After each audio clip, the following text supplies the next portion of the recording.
छोटा सा मॉडल बनाया मैग्नेटिक लेविटेशन में। मैग्नेटिक लेविटेशन मीन्स जो वस्तु हम ले रहे हैं वो हवा में तैरने लगेगा, फोर्सेस लगेंगे, इसमें बैलेंस करेगा एक दूसरे को। तो इसमें हॉरिजॉन्टल फोर्स लग रहे हैं, आप लोग देख रहे हैं यहाँ पर। इसमें ये जो तीन रिंग मैग्नेट्स चाहिए इसके लिए, एक ईवा शीट या कोई पुराना चप्पल का टुकड़ा और आइसक्रीम स्टिक यूज किए मैंने। यहाँ पर एक पेन यूज किया मैंने।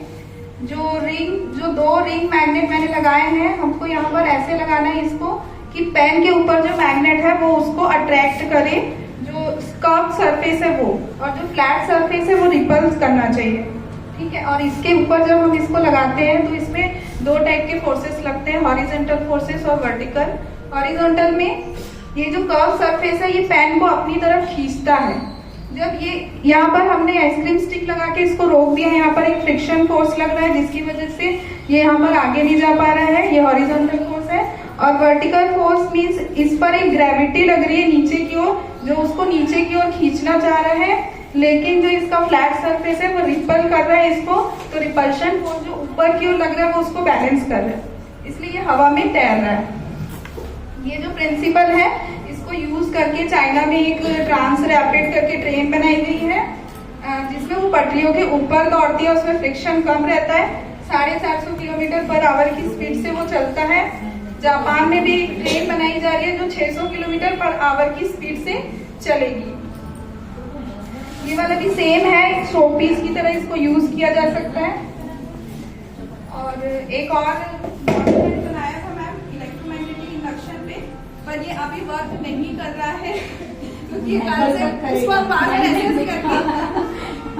तो ये काम करेगी, ठीक है। इसके अंदर नियो मैग्नेट है, एक सीरीज का इस्तेमाल किया गया है और इसमें कॉपर वायर को मैंने एक कुंडली की तरह लपेटा है अंदर में।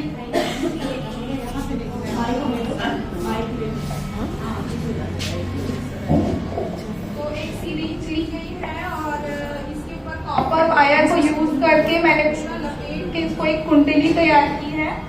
और अंदर में नियो मैग्नेट हमने यूज किया क्योंकि वो बहुत स्ट्रॉन्ग होता है। और इसके दोनों सिरे, कुंडली का एक सिरा और आखिरी वाले सिरों को मैंने एक एलईडी की सहायता से कनेक्ट कर दिया है। और इलेक्ट्रोमैग्नेटिक इंडक्शन में जब हम दोनों को आपस में आपेक्षिक गति कराते हैं, यानी कि चुंबकीय फ्लक्स में परिवर्तन करते हैं, तो इसमें एक प्रेरित विद्युत वाहक बल उत्पन्न हो जाता है। और अगर कुंडली बंद है तो उसमें प्रेरित धारा उत्पन्न हो जाती है, जिसकी सहायता से एलईडी जलने लगती है। पर बाय डिफॉल्ट ये अभी जस्ट जैसे ही सपना मैम ने बोला कि आपका टर्न आ गया है, इससे जलना बंद कर दिया।